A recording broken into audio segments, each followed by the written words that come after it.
आज special report में बात हिंदुत्व पर आरएसएस प्रमुख मोहन भागवत बनाम साधु संतों की। मोहन भागवत यानी संघ प्रमुख ने मस्जिदों के नीचे मंदिर खोजने पर प्रहार किया था। अब साधु संतों की तरफ से मोहन भागवत के खिलाफ तीखी प्रतिक्रिया आई है। साधु संतों का दावा है कि भागवत ने जो कहा वो उनकी सोच है, लेकिन आक्रांताओं के अत्याचार को भुला नहीं जा सकता। देश में जहां जहां मंदिरों को तोड़कर मस्जिदें बनाई गई है, अब ऐसी ऐतिहासिक गलतियों पर पड़ी धूल को साफ करके भूल सुधारने का वक्त है। जहां जहां मंदिर तोड़कर आक्रांताओं ने मस्जिदें बनाई है, वहां वहां कोर्ट के जरिए खुदाई से मंदिरों की सच्चाई दुनिया के सामने आनी ही चाहिए, ऐसा साधु संतों का मानना है। कैसे भागवत के बयान पर बवंडर खड़ा हो गया है, रिपोर्ट में।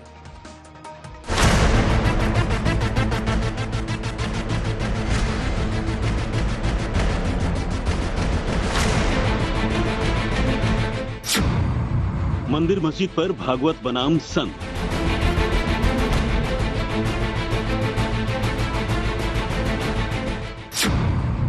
साधु बोले भागवत के बयान में है खोट।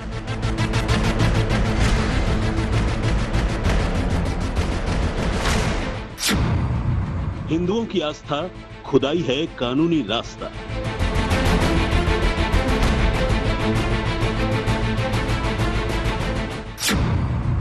भागवत का ज्ञान वर्सेस साधु संतों का ऐलान।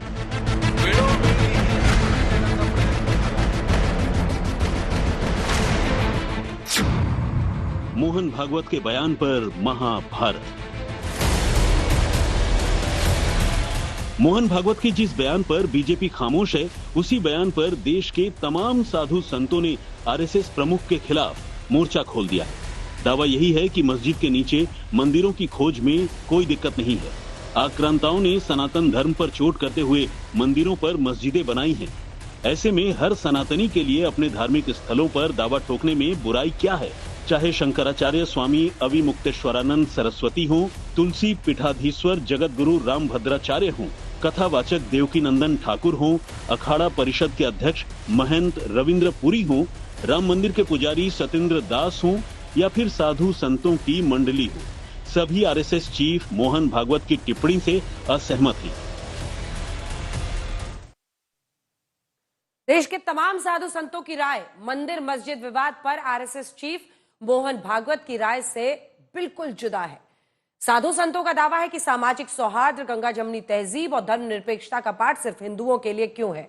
क्यों आक्रांताओं के अत्याचार की चर्चा आज नहीं होनी चाहिए? क्यों सनातन धर्म के पवित्र स्थलों की लड़ाई नहीं लड़ी जानी चाहिए? भागवत बोले खत्म हो मंदिर मस्जिद विवाद।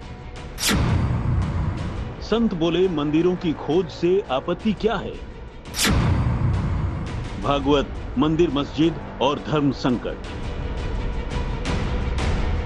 संभल की जामा मस्जिद का सर्वे, वाराणसी की ज्ञानवापी मस्जिद का सर्वे, भोजशाला में कमाल मौला मस्जिद का सर्वे, मथुरा की श्री कृष्ण जन्मभूमि शाही ईदगाह मस्जिद पर कानूनी लड़ाई, जौनपुर की अटाला मस्जिद के सर्वे का ऑर्डर, अजमेर शरीफ दरगाह के नीचे मंदिर का दावा, एक नहीं कई मस्जिदों के नीचे मंदिर तलाशने वालों ने शहर शहर कानूनी लड़ाई का मोर्चा खोल रखा। अब मस्जिदों के नीचे मंदिर तलाशने वालों पर आरएसएस के प्रमुख मोहन भागवत बनाम साधु संतों में जंग छिड़ गई है।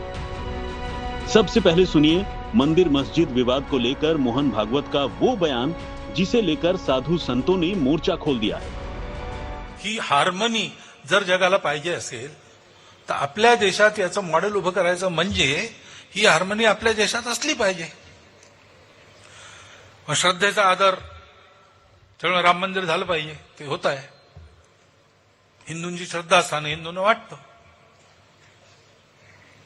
परंतु असं केलं म्हणजे हिंदूमध्ये नेता होता येतं म्हणून, किंवा अतिरेकी भूतकाळाच्या ओझ्याच्या परिणामामुळे अतिरेकी तिरस्कार, द्वेष, शत्रुता, संशय याच्या पोटी रोज एक नवीन प्रकरण काढणे हे कसं चालेल? हे नाही चालणार। ये कहना है कि ये जो विवाद चल रहा है कि मंदिर की मस्जिद, इससे हिंदुओं का भी चित्त दुखी है और मुसलमानों का भी चित्त दुखी है। हिंदुओं का चित्त इसीलिए दुखी है, जो हिंदू बच्चे हैं उनको लगता है कि हमारे साथ पूर्व में अत्याचार हुआ है, अन्याय हुआ है, हमारे धर्मस्थल की प्रकृति को बदला गया है।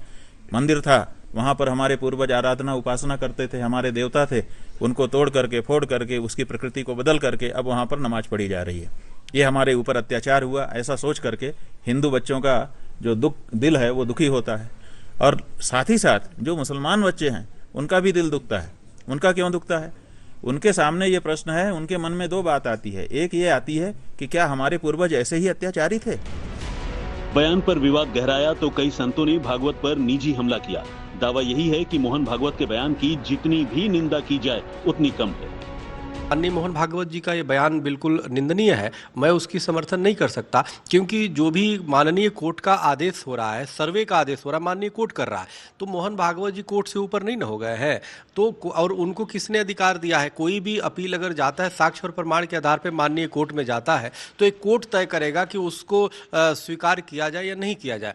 और उस पर आप कौन होते हैं? अब जैसे उदाहरण स्वरूप देखिए, राम मंदिर का केस मैंने president all India Hindu Mahasabha 1949 में डाला और हमने अभी तक लड़ाई लड़ी। मैं उसमें खुद एक पक्षकार था और 5-6 पक्षकार थे जिन्होंने अपनी जमीन बेच करके हम लोगों ने स्वयं राम मंदिर की लड़ाई लड़ी।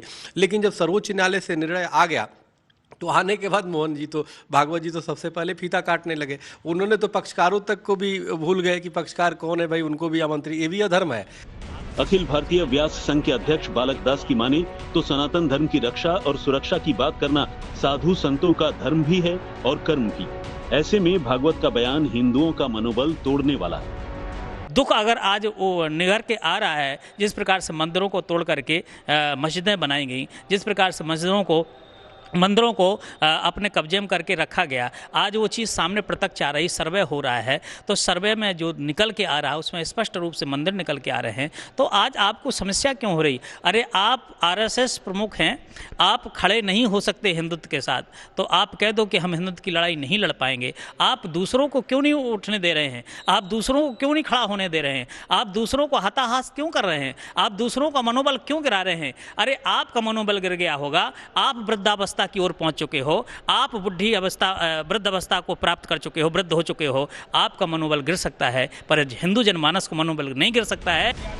वहीं हनुमानगढ़ी के महंत राजू दास तो आरएसएस प्रमुख मोहन भागवत को आक्रांताओं का इतिहास याद दिला रहे हैं। निजी विचार मोहन भागवत जी का हो सकता है, क्योंकि हम वो दिन भूले नहीं हैं। आक्रांताओं ने, आक्रमणकारियों ने हजारों वर्ष तक हमको गुलाम रखा और मंदिरों को तोड़े, गुरुकुल को नष्ट और विनष्ट किए, वेद विद्यालय को जलाए, संतों की हत्या किए। इसके नाते मैं माननीय मोहन भागवत जी से अपील करता हूँ, निवेदन करता हूँ कि महोदय आपको भी जागना पड़ेगा, आपको भी कुंभकर्ण के नींद से उठना पड़ेगा और आप उठकर सनातनियों की रक्षा के लिए, बांग्लादेश में हिंदू मारे जा रहे, काटे जा रहे हैं, घर जलाए जा रहे हैं, घर में बंद करके आग लगा दिए जा रहे हैं, उस पर भी बोलिए। मतलब साफ है, भागवत के बयान के बाद मंदिर मस्जिद विवाद पर जारी घमासान रुकने की बजाय और बढ़ गया है, क्योंकि साधु संतों की मंडली मस्जिदों के नीचे मंदिरों की तलाश का खुला समर्थन कर रही है। आज तक ब्यूरो। मंदिर मस्जिद विवाद पर भागवत के बयान पर आज तक ने कथावाचक देवकीनंदन ठाकुर से बात की है। अब सुनिए उनकी क्या राय है, क्या कह रहे हैं। और बड़ों के ऊपर टिप्पणी करना ये हम लोगों की, हमारे संस्कार नहीं है। लेकिन अगर आप पर्सनल देवकीनंदन से पूछेंगे तो देवकीनंदन ये कहेगा, अयोध्या हुई हमारी, काशी मथुरा लिए बिना न हमें मिलेगी शांति और न 100 करोड़ सनातनियों को मिलेगी शांति। हमारे लिए काशी इंपॉर्टेंट है, हमारे लिए मथुरा इंपॉर्टेंट है। क्यों? क्योंकि कोई भी व्यक्ति अपने इष्ट और अपने धर्म का अपमान बर्दाश्त नहीं कर सकता, और जो मनुष्य अपने धर्म और अपने इष्ट का अपमान बर्दाश्त करके जीवित रहे तो वो जीवित मृत समान सो प्राणी, वो मरा हुआ व्यक्ति के समान है। तो अभी तो सनातनी बहुत जिंदा हैं, मरे थोड़ी है। तो अभी हमें कृष्ण भूमि भी चाहिए, काशी विश्वनाथ चाहिए, और हमें ये नहीं भूलना चाहिए उन्होंने मंदिर तोड़े, हम नहीं गए उनके यहाँ, उन्होंने मंदिर तोड़े और मंदिर तोड़े हैं, मेरे भगवान का अपमान किया है। काशी मथुरा ये हम लोगों के प्राण हैं, भगवान के बिना हमारे प्राण नहीं रह सकते, तो हमें अपने मथुरा का सम्मान करना है, काशी का सम्मान करना है, ये मेरी ओपिनियन है। और इसी मुहिम को लेकर हम प्रयागराज में, कुंभ में एक बहुत बड़ा धर्म संसद करने जा रहे हैं, जिसमें काशी मथुरा की चर्चा होगी, जिसमें सनातन बोर्ड के निर्माण की चर्चा होगी, जिसमें जामा मस्जिद की सीढ़ी के नीचे जो ठाकुर जी छिपे हैं, जिन पे पैर रख के लोग जा रहे हैं, उसकी भी चर्चा होगी। जी, उन्होंने एक और बात कही है कि कुछ लोग इस मुद्दे को भुना के हिंदुत्व का खुद को बड़ा नेता बनाने की कोशिश कर रहे हैं। हाँ, तो ये उन लोगों के लिए कहा होगा, देवकीनंदन के लिए नहीं। देवकीनंदन नेता है ही नहीं भाई। मेरे और आपको नेता नहीं बनना, मुझे नेता नहीं बनना। जो मुझे लोग जानते हैं वो एज ए धर्माचार्य के माध्यम से जानते हैं। लोग कहते हैं ये कथा करते, ये प्रवचन करते, सत्संग करते, पर धर्म की चर्चा करते, देश की चर्चा करते। तो मैं नेता तो हूं नहीं, मैं कौन हूं? धर्माचार्य। और कृष्ण विषय क्या है? धर्म। महादेव, विश्वनाथ विषय क्या है? धर्म। और महादेव के ऊपर चर्चा करना, कृष्ण के ऊपर चर्चा करना, ये किसका विषय है? अपने 100 करोड़ लोगों को जिनको पशुओं की चर्बी खिलाई गई है, उनके धर्म की रक्षा करने का विषय किसका है? धर्माचार्य का। तो हम तो अपने धर्माचार्य होने का दायित्व निभा रहे हैं, धर्म निभा रहे हैं, हमें नेता नहीं बनना। तो मंदिर मस्जिद विवाद पर मोहन भागवत की टिप्पणी पर आज अखिलेश यादव ने भी बड़ा दावा किया है। दावा ये कि उत्तर प्रदेश में मंदिर मस्जिद विवाद अगर खत्म करना चाहते हैं तो कथनी और करनी में फर्क नहीं होना चाहिए। अखिलेश यादव का दावा है कि मोहन भागवत का एक फोन कॉल यूपी में मंदिर और मस्जिद विवाद को खत्म करवा सकता है। ऐसा क्यों, समझिए।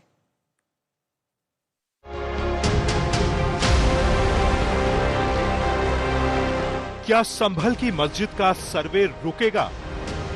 क्या भागवत ज्ञान से संभल जाएगा संभल? अखिलेश बोले, योगी को फोन करे भागवत।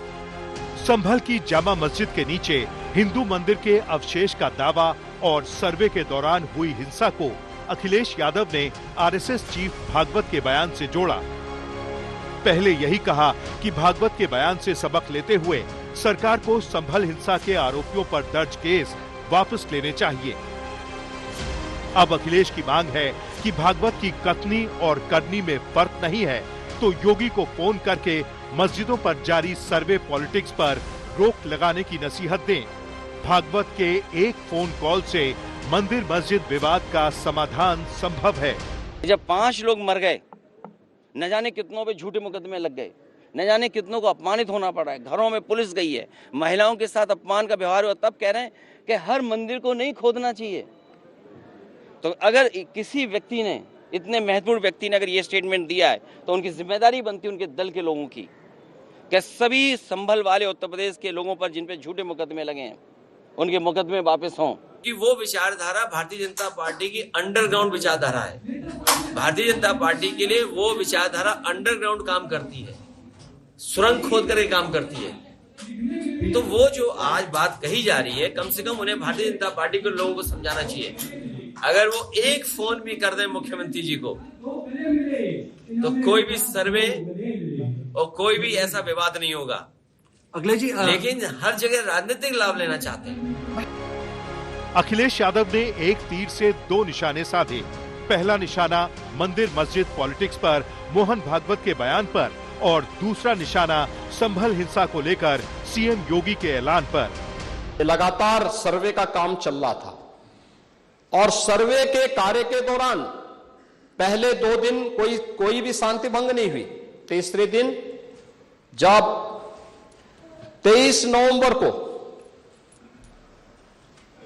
जुमे की नमाज के पहले और जुमे की नमाज के दौरान जिस प्रकार की तकरीरें दी गईं, उन तकरीरों के बाद माहौल खराब हुआ और फिर उसके बाद जिस प्रकार की स्थितियां की गई थी वो सबके सामने। जामा मस्जिद के सर्वे से लेकर संभल हिंसा तक सीएम योगी अपनी लाइन क्लियर कर चुके हैं। सीएम योगी का दावा है कि संभल में हुई हिंसा संयोग नहीं बल्कि साजिश वाला प्रयोग है। वही प्रयोग जिसमें समाजवादी पार्टी के नेताओं ने बड़ी भूमिका निभाई है। आपकी बात को मानते हैं कि मंदिर को आपने छेड़ा नहीं, आपने बड़ी कृपा कर दी, लेकिन ये जो 22 कुएं और उन कुओं में जो मूर्तियां मिल रही हैं, ये कुएं किसने पाट दी है? ये नोटिस पे क्यों परेशानी हो रही है? ये सच्चाई है, ये सच्चाई है, क्योंकि ये तो है ही सकीफुल रहमान बर्क कभी भी अपने को ये नहीं बोलते थे कि मैं भारत का नागरिक हूं, वो तो कहते थे मैं बाबर का संतान हूं। हम लोग खोदने वाले लोग नहीं हैं।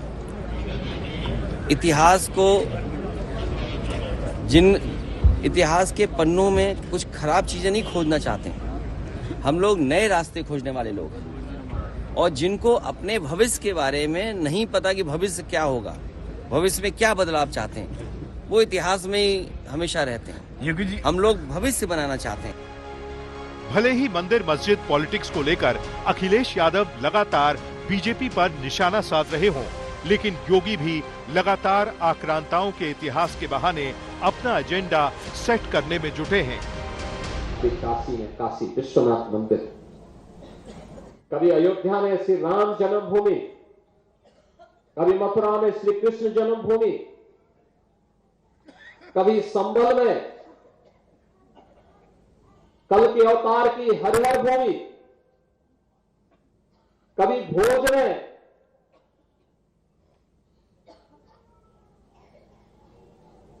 ज्ञान के विस्तात्री देवी मां सरस्वती के पावन मंदिर को नष्ट किया जाता है, तोड़ा जाता है, अपवित्र किया जाता है। इन मंदिरों को तोड़ने से कभी सोमनाथ का मंदिर अपवित्र किया जाता है, इन मंदिरों को तोड़ने से उनका कुल और वंश ही नष्ट हुआ होगा जिन्होंने इन मंदिरों को अपवित्र किया। हालांकि मंदिर मस्जिद विवाद में मोहन भागवत की एंट्री को तमाम विपक्षी नेता आपसी सौहार्द बढ़ाने की दिशा में उठाया गया कदम मान रहे हैं। मोहन भागवत जी का ये बयान मैं समझता हूँ कि सराहनीय है।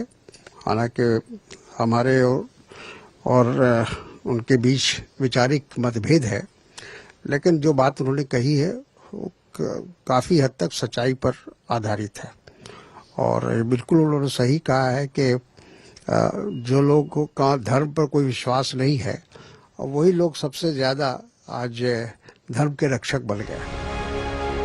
आज विपक्ष आरएसएस चीफ मोहन भागवत के बयान का समर्थन कर रहा है, लेकिन मंदिर मस्जिद विवाद को लेकर भागवत बनाम साधु संतों की जंग ने बीजेपी को दुविधा में डाल दिया है।